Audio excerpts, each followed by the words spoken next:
وہ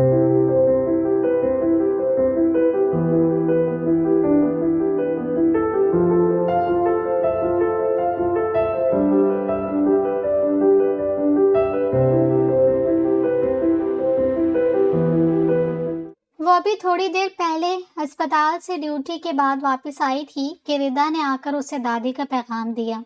شہوار، دادی جان بلا رہی ہیں، آ کے ان کی بات سن لو۔ پیغام پہنچانے والی کا لہجہ حسب معمول بیزار تھا۔ خیر اسے کون سا ان کے رویوں سے فرق پڑتا تھا۔ ردا سمیت اس کی دیگر تمام کزنز کا رویہ شہوار کے ساتھ اس گھر کے ولی عہد عزت آب شہریار مصطفیٰ کے ساتھ دادی کی ضد پر ہونے والے نکاح کے بعد بدل گیا تھا۔ ہوتا بھی کیوں نہ، اس کی تمام لائق فائق کزنز اور ان کی مائیں اپنی بیٹیوں کے لیے امید لگائے بیٹھی تھیں کہ ان دادی پوتی نے رنگ میں بھنگ ڈال دیا۔ آپ نے بلایا دادی جان؟ اس نے ان کی پلنگ کے کنارے بیٹھتے ہوئے پوچھا۔ تنہائی اور اپنے دونوں سپوتوں کی غفلت کی ستائی ہوئی دادی اسے دیکھتے ہی کھل اٹھی تھیں۔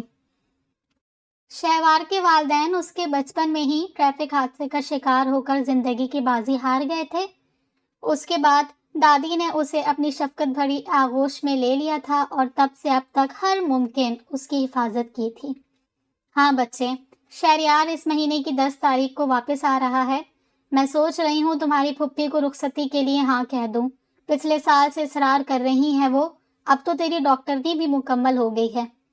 دادی جان خوشی سے آگے کی پلاننگ کرتے ہوئے کہنے لگی، جبکہ اس کا حلق تک کڑوا ہو گیا تھا اس فضول انسان کے ذکر پر۔ اسے شدید ناپسند تھا وہ شخص، جبکہ اس کی کزنز اور خاندان کی تمام لڑکیاں پروانوں کی طرح اس کے گرد پھر کر اس کی انا کو تسکین پہنچانے کا فریضہ سر انجام دیتی تھیں، جس کا دماغ پہلے ہی 7ویں آسمان پہ تھا۔ اس کا یہ نکاح کرنے کا بھی بالکل دل نہیں تھا، پر دادی کی ضد پر وہ انکار نہ کر سکی تھی۔ اسے لگا کہ پھپھو اس رشتے کے لیے نہیں مانیں گی۔ ان کا جھکاؤ واضح طور پر ردا کی جانب تھا، مگر اس کی تمام تر امیدوں کے برخلاف دادی کے اصرار اور قسمت کے وار کے آگے کسی کی نہ چل سکی۔ مگر وہ اپنے سے 4 سال چھوٹے اس شخص کو قبول نہ کر سکی تھی۔ کچھ لوگوں کی باتوں نے اس میں اہم کردار ادا کیا تھا۔ بچے کن خیالوں میں کھو گئی ہو؟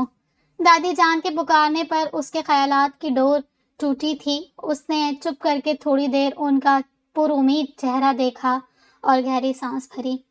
جیسے آپ کو اچھا لگے دادی جان، مجھے کوئی اعتراض نہیں ہے۔ دادی جان کا چہرہ کھل اٹھا تھا، جبکہ وہ انہیں کھانا کھانے کا بہانہ کر کے ان کے کمرے سے نکل آئی۔ قدموں میں خود بخود ہی تھکن اتر آئی تھی۔ نکاح تو ہو ہی چکا ہے، اب انکار کا کیا فائدہ؟ آخر کب تک میں دادی کو ٹال سکتی ہوں؟ ایک نہ ایک دن تو یہ ہونا ہی تھا۔ اپنے کمرے کا دروازہ بند کرتے ہوئے اس نے ڈوبتے دل کو ادھوری سی تسلی دینے کی کوشش کی تھی، جو کہ اس فیصلے کے خلاف شدید احتجاج کر رہا تھا۔ سنا ہے دادی تمہاری رخصتی کرنے والی ہیں شہریار کے آنے پر۔ وہ صبح اسپتال جانے کے لیے نکلنے والی تھی کہ اس کے بڑے ماموں کی لاڈلی بیٹی ردا نے اپنے مخصوص جلے کٹے لہجے میں طنز کرتے اسے روک لیا۔ بڑے ماموں کی ردا سمیت 4 بچے تھے۔ ردا سب سے بڑی، اس کے بعد آرزو اور تیسرے نمبر پر علیزے تھی، جبکہ سب سے چھوٹا ان کا ایک بیٹا تھا۔ چھوٹے ماموں کی ایک ہی بیٹی تھی آئلہ، جو کہ ان کی اکلوتی اولاد ہونے کا شرف رکھتی تھی۔ ردا اس کی ہم عمر تھی اور پڑھنے کے بعد آج کل گھر بیٹھی ہوئی تھی، جبکہ باقی تینوں قائد اعظم یونیورسٹی میں زیر تعلیم تھی۔ بڑے ماموں کا بیٹا معاذ اعلیٰ تعلیم کے لیے انگلینڈ تھا، وہیں شہریار بھی اس کے ساتھ تھا۔ مجھے نہیں پتا، تم جا کر دادی جان سے کیوں نہیں پوچھ لیتی؟ مجھے دیر ہو رہی ہے۔ وہ اسے جواب دیتے ہوئے تیزی سے باہر کی جانب بڑھ گئی۔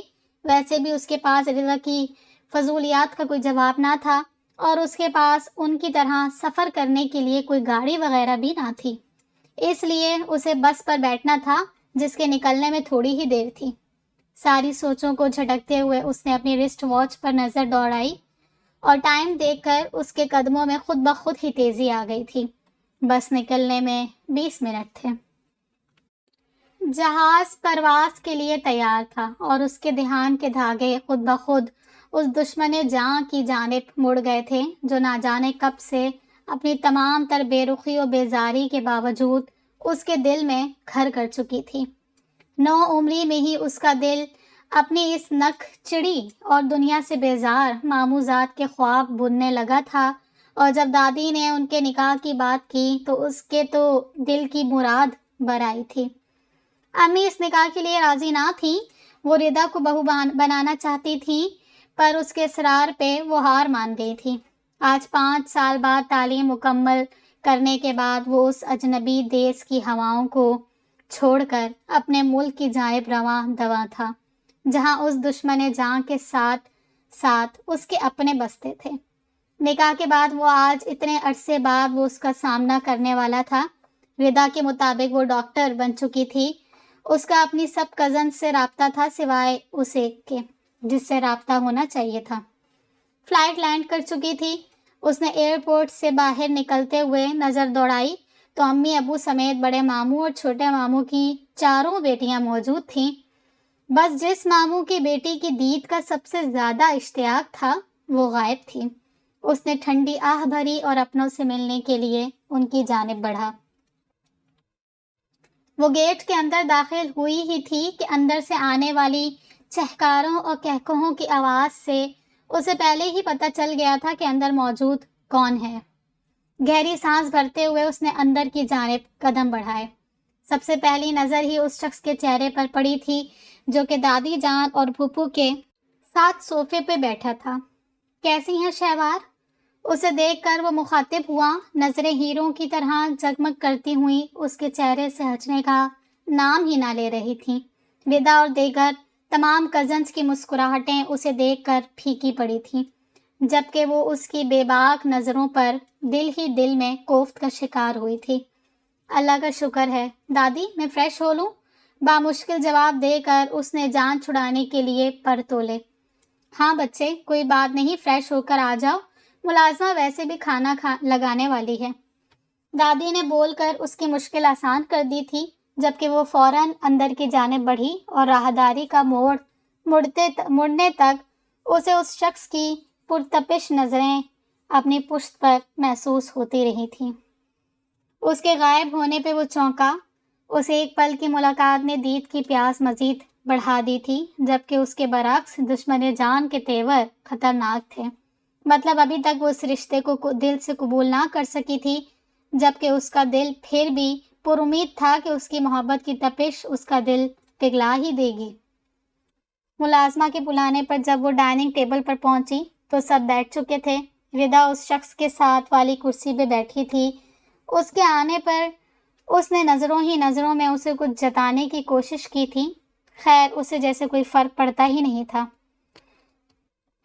علی اس کی بڑی پھپھی کا بیٹا تھا، اس کے ساتھ والی خالی کرسی تھی، وہ وہیں بیٹھ گئی اور ان پرتپش نظروں کا رخ ایک مرتبہ پھر سے اس کی جانب ہو چکا تھا۔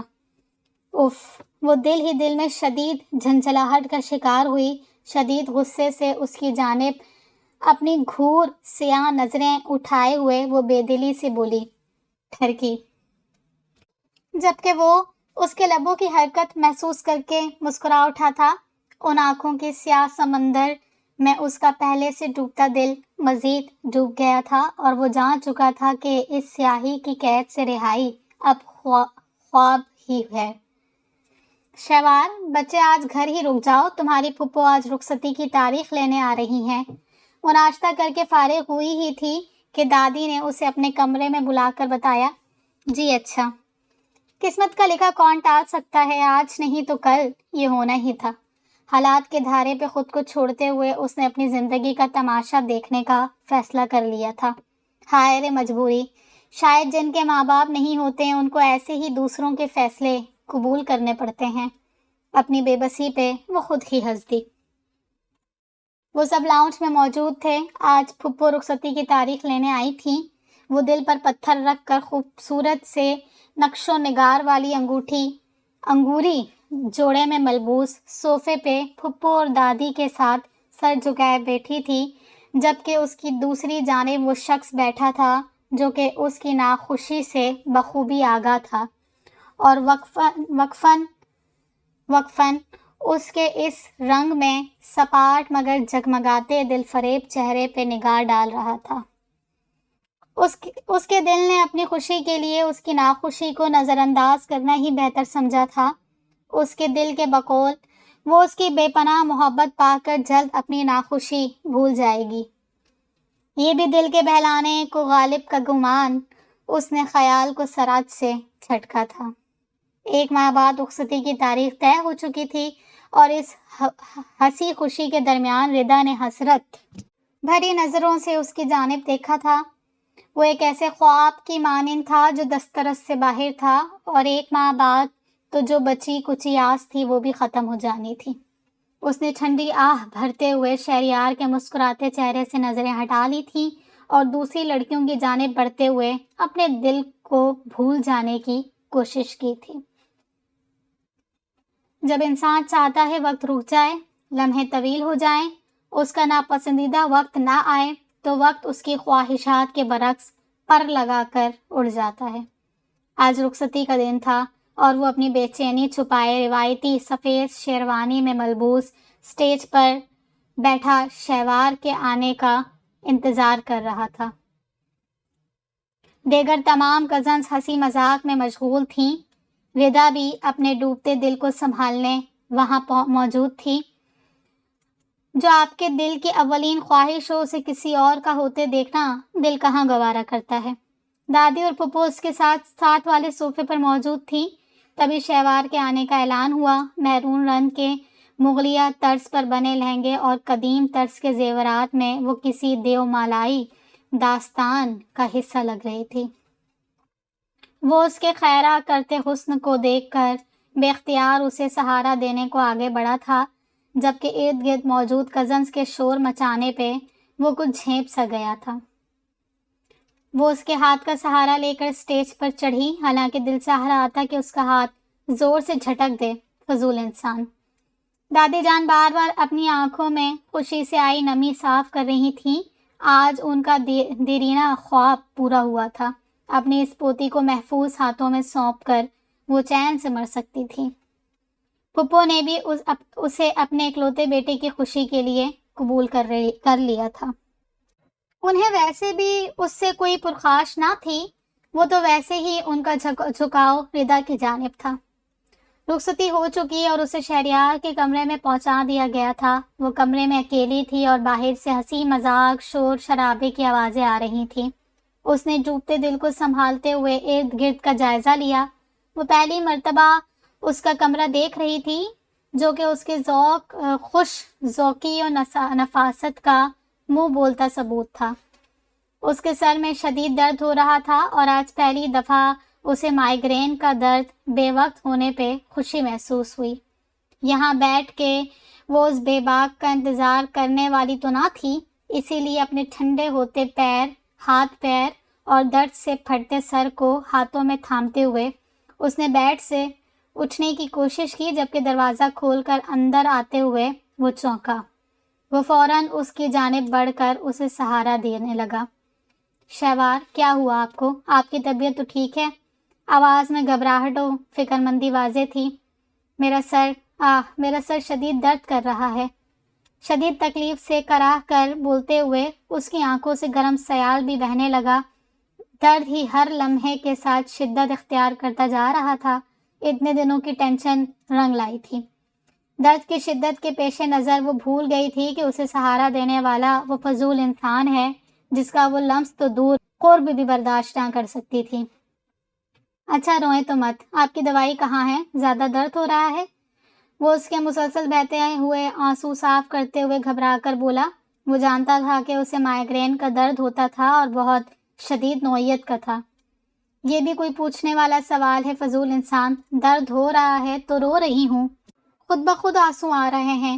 وہ اپنی کمزوری اس پر عیاں ہونے کی وجہ سے سرخ ڈوروں بھری آنکھوں سے اس کی جانب دیکھتے ہوئے شکوہ کناں لہجے میں بولی، جبکہ وہ ان نینوں کی وار پہ 1000 دفعہ کا زخمی دل ایک بار پھر زخمی ہوا تھا۔ اس کی گردن میں گٹلی ابھری تھی۔ بمشکل اس کی جانب سے نظریں ہٹاتے ہوئے اس نے دل و دماغ کو اس کی خراب حالت کا احساس دلاتے ہوئے بے لگام خواہشات و جذبات کو قابو کرنے کی کوشش کی۔ اس کے کہرانے پر وہ فوراً خود کو سرزش کرتے ہوئے حرکت میں آیا اور اس کو بیڈ پر لٹاتے ہوئے اس کے پرس میں سے مخصوص دوا نکالی اور پانی کے ساتھ اس کی جانب بڑھائی۔ اٹھیں، یہ گولی کھا لیں۔ وہ گولی اس کی جانب بڑھاتے ہوئے بولا اور اس کی گولی منہ میں رکھنے کے بعد اسے سہارا دیتے ہوئے پانی کا گلاس اس کے منہ سے لگایا۔ گولی نگلتے ہی وہ کراہتے ہوئے بیڈ پر لیٹ گئی۔ اتنی سی دیر میں ہی اس کی تمام توانائی نچڑ چکی تھی۔ اسے ہانپتا دیکھ کر وہ شدید پریشان ہو چکا تھا۔ بس نہیں چل رہا تھا کہ کسی طرح اس کی تکلیف وہ خود پر لے لے۔ اللہ، میرا سر! اس کے کراہنے پر وہ چونکا اور اس کے سرہانے بیٹھ کر اس کا سر اپنی گود میں رکھا اور ہلکا ہلکا دبانے لگا۔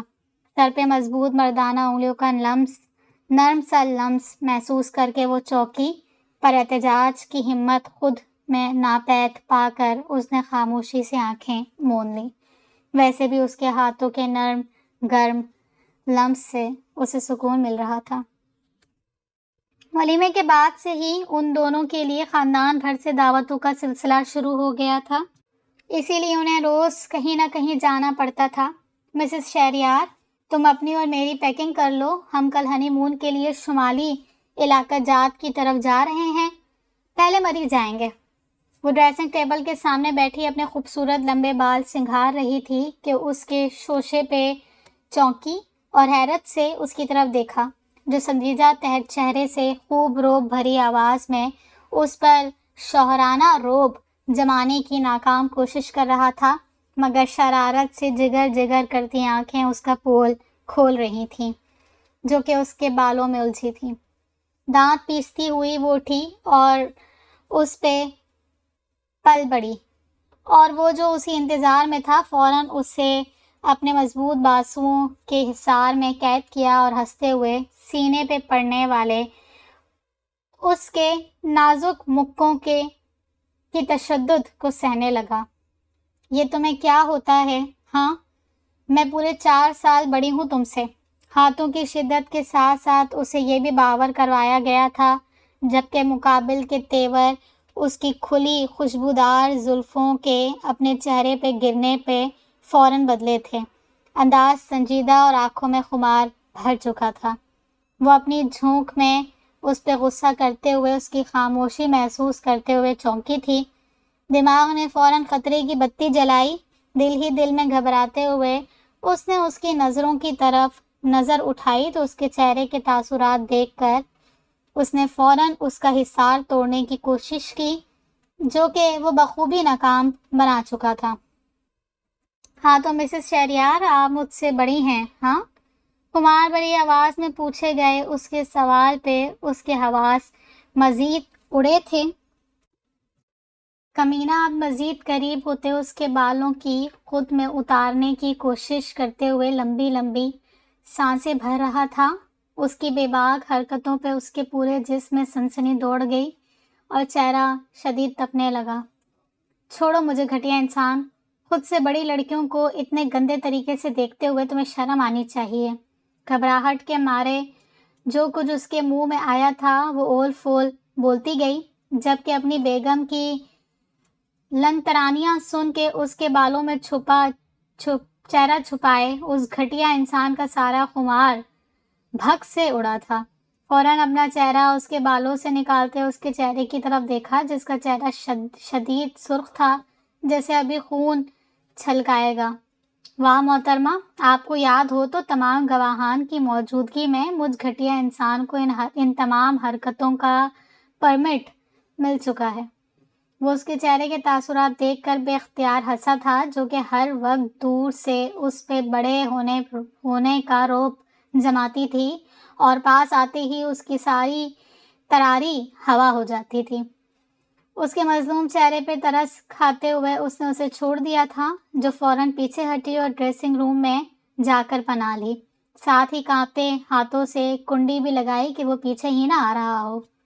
توبہ، حرکتیں تو دیکھو اس کی، اس سے بچ کے رہنا ہوگا، اب کوئی بھروسہ نہیں ہے اس کا۔ دل پہ ہاتھ رکھ کر گہرے گہرے سانس لیتے ہوئے اس نے سوچا تھا۔ یہ اتنی گرمی کیوں ہے صبح صبح؟ آج وہ دونوں اپنے ہنی مون کے لیے مری کی جانب رواں دواں تھے، جبکہ وہ اس کی یقین دہانی پہ کہ وہ کوئی فضول حرکت نہیں کرے گا اسی لیے اس کے ساتھ آئی تھی۔ اس دن کے بعد سے وہ اس سے دور دور رہنے کی کوشش کر رہی تھی۔ شادی والی رات کے بعد سے ہی ان کے درمیان کچھ بدل گیا تھا۔ دادی کے بعد شہریار وہ واحد شخص تھا جس نے اس طرح اس کا خیال رکھا تھا۔ دل خود بخود ہی اس کے لیے نرم ہو گیا تھا۔ دور سے انا پرست دکھنے والا وہ شخص ذرا بھی انا پرست نہ تھا۔ اس کے تمام اندازوں کے برخلاف وہ اس سے بڑے احترام سے پیش آیا تھا، جس میں محبت کی جھلک واضح تھی۔ وہ اسے ابھی بھی دل سے قبول نہ کر پائی تھی، پر اس نے اپنی زبان کی کرواہٹ سے اس کا دل زخمی کرنے کی کوشش نہ کی تھی، اور ان دونوں کی نوک جھونک جب جب وہ پاس ہوتا تھا مسلسل جاری رہتی تھی۔ بقول اس کے اسے تنگ کر کے دلی سکون ملتا ہے۔ جب جب وہ چڑھتی ہے اس کو نئے سرے سے اس سے محبت ہو جاتی ہے۔ گھٹیا انسان ہوں، اس نے کڑوا منہ بنا کر سوچوں کا سر جھٹکا اور کھڑکی سے نظر آتے باہر کے مناظر دیکھنے لگی۔ مسز شہریار بات سننا۔ دانت پیستی وہ اس کی جانب مڑی، جس سے اس کا ایک پل کبھی سکون برداشت نہ ہوتا تھا، اور یہ اس کا فضول طرز تخاطب جو وہ اسے چڑھانے کے لیے استعمال کرتا تھا۔ اس دن کے بعد سے تو وہ اسے چھوٹا ہونے کا طعنہ دینے سے بھی کتراتی تھی۔ دل ہی دل میں تاؤ کھاتے وہ بڑے ضبط سے اپنے تاثرات قابو میں رکھتے اس کے جانب مڑی، جس کی آنکھیں اسے تنگ کرنے کے خیال سے ہی چمکنے لگی تھیں۔ کیا ہے، میرا سکون تم سے برداشت نہیں ہو رہا؟ وہ تپ کر بولی۔ جواباً اس کے معصومیت سے ناؤ میں سر ہلانے پہ اسے مزید تپ چڑھی۔ Okay, cease fire. یار مجھ سے بات کرو، سارا سفر اس طرح چپ کر کے تو نہیں گزر سکتا نا؟ اس کے تپے ہوئے تاثرات پر وہ امن کا جھنڈا لہراتے ہوئے بولا۔ اس کے کہنے کے باوجود وہ سر جھٹک کر منہ کھڑکی کی طرف پھیر کر بیٹھی رہی، جبکہ وہ گہری سانس بھر کر رہ گیا۔ وہ مری پہنچ چکے تھے۔ شام کے سائے گہرے ہو چکے تھے۔ ہوٹل کے کمرے میں پہنچتے ہی وہ دونوں تھک چکے تھے۔ رات کا کھانا کھانے کے بعد وہ کچھ بھی سوچے سمجھے بغیر نرم سے بستر پر گر گئے، جبکہ شہوار نے بھی اپنی تمام سوچوں کو تالا لگایا اور پرسکون نیند سونے کی تیاری کرنے لگی۔ کہیں نہ کہیں دل میں یہ اطمینان بھی تھا کہ وہ اس کی بے خبری میں اس کی مرضی کے بغیر اس کے قریب نہیں آئے گا۔ وہ اس کی تمام سوچوں کے برعکس تھا اور دل دھیرے دھیرے اسے قبول کر رہا تھا، جبکہ شہریار اسے اپنے ساتھ ایک بستر پہ اطمینان سے بغیر کسی خدشے یا گھبراہٹ کے شیئر کرنے پہ اولے سے مسکرایا۔ اس کا مطلب تھا کہ وہ اس پہ اعتماد کرنا شروع ہو گئی ہے۔ اس کے دل میں ڈھیروں اطمینان اتر آیا تھا۔ اس کے سونے کا یقین کرنے کے بعد اس نے دھیرے سے اس کی جانب کروٹ بدلی اور مسکراتے ہوئے اس کے خوبصورت نقوش دیکھنے لگا۔ اس کے جاگتے میں تو یہ جرأت کرنے پہ اس کی کاٹ کھانے کو دوڑنا تھا۔ اس کی گہری نیند کا یقین کرتے دل کے تقاضوں پہ بے قرار ہو کر اس نے اس کی طرف جھکتے ہوئے اس کے ماتھے کو ہولے سے چوما اور اس کے بے خبر چہرے کو محبت بھری نظروں سے دیکھتے ہوئے آنکھیں مون لیں۔ ان کا ہنی مون شروع ہو چکا تھا اور شہریار اسے دن بھر اپنے ساتھ گھماتا رہتا تھا۔ رات کو تھک کر وہ بستر پر گرتی تھی۔ اس کے برعکس وہ ایک گھومنے پھرنے کا شوقین تھا اور اسے بھی سارا دن ساتھ لے کر ہر جگہ گھومتا رہتا تھا۔ آج بھی وہ مری کی خاک چھان کر آنے کے بعد آئے تھے۔ وہ بیڈ پر لیٹی آرام کر رہی تھی کہ اس کے بلانے پہ چونکی اور اس کی سمت دیکھا جو بالکنی میں موجود چھوٹے سے خوبصورت صوفے پہ بیٹھا اسے آوازیں دے رہا تھا۔ بمشکل اپنی درد کرتی ٹانگوں اور پیروں کو سنبھال کر وہ صوفے پہ پہنچی اور تھک کر وہاں گرنے کے انداز میں بیٹھ گئی۔ کیا ہوا؟ شہریار نے اس کے تھکن زدہ چہرے کو دیکھ کر نرمی سے پوچھا، جبکہ وہ اس کی مکمل توجہ پا کر مزید روحان سی ہوئی۔ شاید اسے دادی کی یاد آ رہی تھی، تبھی اس نے خود کو بہلانے کی کوشش کی، مگر اس کی توجہ نے دل گداز سا کر دیا تھا۔ پاؤں میں درد ہو رہا ہے؟ وہ رہ نہ سکی اور شکوہ کناں لہجے میں اسے بتایا، جبکہ وہ اس کی شکوہ کرتی نگاہوں پہ ہولے سے مسکرایا۔ قصور تو واقعی میرا ہے، تو تلافی بھی مجھے ہی کرنی پڑے گی، کہتے ہوئے اس نے دھیرے سے اس کے پیر اپنی گود میں منتقل کر لیے اور نرم ہاتھوں سے دبانے لگا۔ وہ چونکی، اعتراض کرنے ہی لگی تھی کہ اس کے سخت ہاتھوں کی نرمی سے ملتے سکون پہ اس کی آواز حلق میں ہی دم توڑ گئی، اور تمام فکروں کو پسے پشت ڈالتے ہوئے اس نے سکون سے آنکھیں موند لیں۔ کچھ دیر بعد وہ کچھ عجیب سے احساس پہ چونکی اور آنکھیں کھولیں تو وہ اس کے کندھے پہ سر رکھے اپنا تقریباً سارا وزن اس پہ ڈالے سوئے ہوئی تھی۔ آنکھیں کھول کر اس نے پیچھے ہونے کی کوشش کی، پر شہریار نے اسے روک لیا اور نرمی سے اس کا سر اپنے کاندھے پر منتقل کر لیا۔ رات کے پرفسوں ماحول کا اثر تھا یا جانے کیا کہ اس کا دل مزید کچھ نرم پڑا۔ اس نے دوبارہ سے بغیر کسی جھجک کے اس کے کندھے پر سر رکھ لیا۔ شہریار نے نرمی سے اس کے ملائم بالوں کے اوپر سے اس کے سر کا بوسہ لیا اور اس کی جانب سے کسی قسم کی مزاحمت یا کڑوا جملہ نہ پا کے اس کا اعتماد بڑھا۔ ان کے سر پہ ستاروں بھرا آسمان جگمگ کر رہا تھا اور ان کے عین وسط میں خوبصورت سا مکمل چاند اپنی پرفسوں چاندنی سے ہر چیز روشن کر رہا تھا۔ رات کی دل فریبی نے ان کے دلوں کو بھی جکڑ لیا تھا۔ وہ دونوں چپ کر کے اس خوبصورت آسمان کو دیکھنے لگے، جبکہ شہریار نرم ہاتھوں سے ہولے ہولے غیر ارادی طور پہ اس کے سر کے بالوں میں انگلیاں پھیر رہا تھا۔ ہر تھوڑی دیر بعد وہ اس کے بالوں کا نرم سے بوسہ لے رہا تھا، مگر شہوار نے کسی قسم کی مزاحمت نہ کی تھی۔ اسی بات نے اس کا حوصلہ بڑھایا، تبھی وہ نرمی سے بولا، شہوار بیگم، آج رات آپ مجھے حیران کرنے پہ تلی ہیں۔ لہجے میں شرارت کا عنصر نمایاں تھا۔ وہ دھیرے سے مسکرائی اور اس کے شانے پہ مکہ مارا۔ ایسی بھی کوئی بات نہیں، اب تم مجھے پہلے کی نسبت تھوڑے زیادہ قابل قبول لگتے ہو، اسی لیے۔ وہ بھی جواباً بڑے انداز سے بولی، جبکہ سامنے والا تو پہلے ہی اس کی ہر ادا پر قربان تھا۔ شہوار، میں آپ کی بہت عزت کرتا ہوں اور اس کے ساتھ بہت محبت بھی کرتا ہوں۔ نہ جانے کب سے بغیر کسی غرض کے میں نے اب بھی پوری کوشش کی ہے کہ آپ کو میرے کسی انداز سے کوئی دکھ نہ ہو۔ اس کے لہجے میں اس کے جذبات بول رہے تھے، جنہوں نے شہوار کے دل پہ گویا آخری ضرب لگائی تھی۔ تم میری تمام سوچوں کے برعکس نکلے ہو۔ میں اس نکاح کے اس لیے خلاف تھی کہ ایک تو تم مجھ سے 4 سال چھوٹے ہو، اور اس نکاح کے بعد سب نے مجھ پہ تمہیں پھانسنے کے الزام لگانے شروع کر دیے تھے۔ اوپر سے ردا جو تمہارے افیئرس کے قصے سناتی تھی، اس لیے مجھے اس رشتے سے چڑ سے ہو گئی تھی۔ اس نے بھی جواباً پوری سچائی سے اپنے جذبات بتائے۔ وہ چونکا اور سنبھلا۔ اب اسے اس کے رویے کی وجہ سمجھ میں آئی تھی۔ وہ بھی اپنی جگہ برحق تھی اس سب کو جھیلنے کے بعد۔ آئی ایم سوری، مجھے اس سب کا اندازہ نہ تھا، پر بات یہ ہے کہ تم میری پہلی اور آخری محبت ہو اور میری زندگی میں آنے والی پہلی اور آخری خاتون۔ وہ بڑی محبت سے اسے یقین دلا رہا تھا اور اس کے لہجے کی سچائی پہ اس کا دل یقین کر چکا تھا۔ تو میں صلح سمجھوں؟ وہ اس کی خاموشی پہ شرارت سے بولا تھا۔ پیچھے ہٹ ٹھرکے انسان، ذرا سی لفٹ کیا کروا دو، پھیلنے لگتے ہیں۔ وہ اسے فوراً دھکا دے کر بھاگی اور مصنوعی نحوست سے بولی، پر لہجے کی شرارت واضح تھی، اب بچو ذرا۔ وہ بھی مسکرا کر اسے پکڑنے کے لیے دوڑا، جبکہ وہ چیخ مار کر صوفے کے ارد گرد دوڑنے لگی۔ اچانک شہریار نے اسے پیچھے سے پکڑا۔ توازن بگڑنے سے وہ اس کے اوپر گری، جبکہ شہریار صوفے پہ۔ اب بتاؤ۔ وہ دونوں ہنس رہے تھے اور سانسیں دھوکنے کی مانند چل رہی تھیں۔ وہ اس کے ہنستے چہرے کو دیکھ کر اچانک سنجیدہ ہوا تھا، آنکھوں میں خمار اترا تھا، جبکہ اس کی خاموشی۔